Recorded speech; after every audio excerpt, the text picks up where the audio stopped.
Hey, this is John Carlos, and I'm here with a look at the Mike Mignola Batman Black and White statue. Now, this was first released in 2006 as a numbered limited statue that had a different chest piece and a different base. Then they reissued that as a limited edition, but since the original one was numbered, they just made it like a variant, and they never specified how limited it was. And that was in 2012. So here we are in 2015 with a reissue of that limited edition with a brand new packaging style. It still says second edition. It's the same kind of statue as that second one, just new packaging.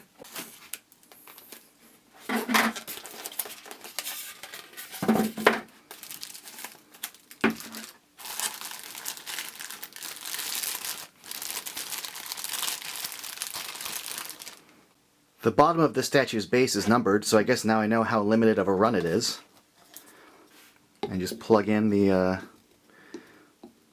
statue like so, although it is a little tight. Oh, there we go. One little issue though is I can't get it to go all the way into the hole. It does float above the base by like, you know, a 1/16 of an inch or so. You can kind of see my hand behind there, the little gap between the cape and his feet, which are kind of floating above the base.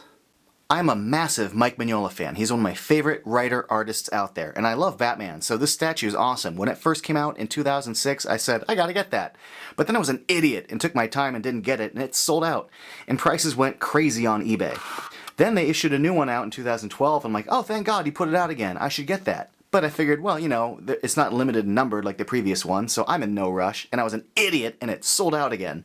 So when I walked into Corner Store Comics and I saw they had this, I literally just went, oh, I'm buying it. Let's do it. I'm not being dumb again. And I'm really glad to finally have this in my collection, because just look at this. This is freaking awesome. Mike Mignola's design just astounds me.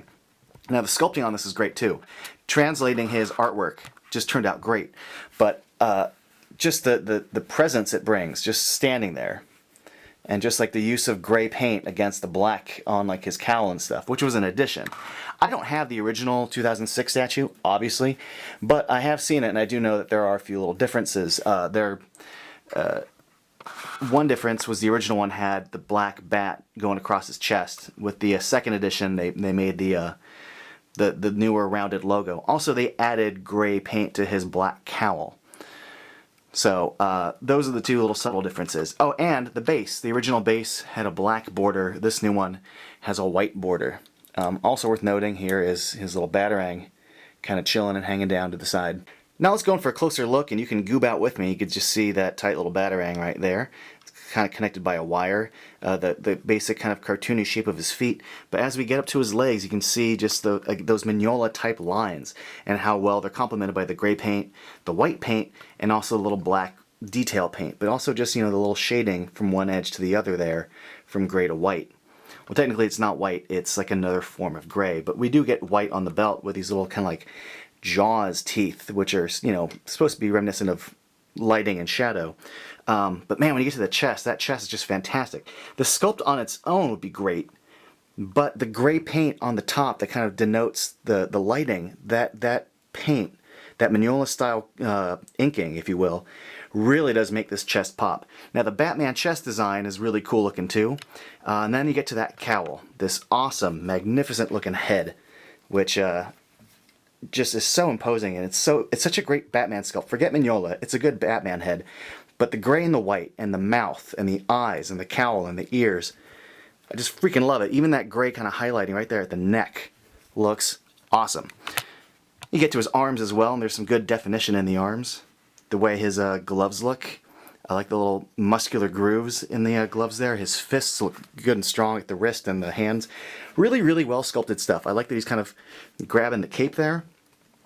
If you can't tell, I'm a big Mignola fan. Like, I think he's just one of the best people out there. So having this statue is just awesome to me. The base itself, first of all, geez, the way the cape kind of wrinkles out, these really strong lines, so good. Like, he really is one of the best.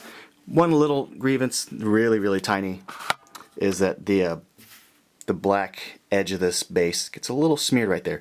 And that's not even that drastic. So, looking at this figure as a whole, not figure, statue, fantastic. Like, you can't deny its presence on the shelf, just how awesome it looks. It's dare I say, majestic looking. It's weird that the figure looks like he's almost leaning forward a little bit, but the base is connected at the cape and he does look like he's leaning forward a bit, but he also looks awesome. One other thing worth mentioning about this statue is the price point. It retails for $80, which, considering that a lot of DC statues, or just statues in general, can be like $100 or higher, I think $80 for this 7-inch statue is a really good deal. Like, that's a pretty manageable price, $80. So I think this just turned out great. I can't stop goobing out about it. I think it looks awesome. I love it. Thanks for watching.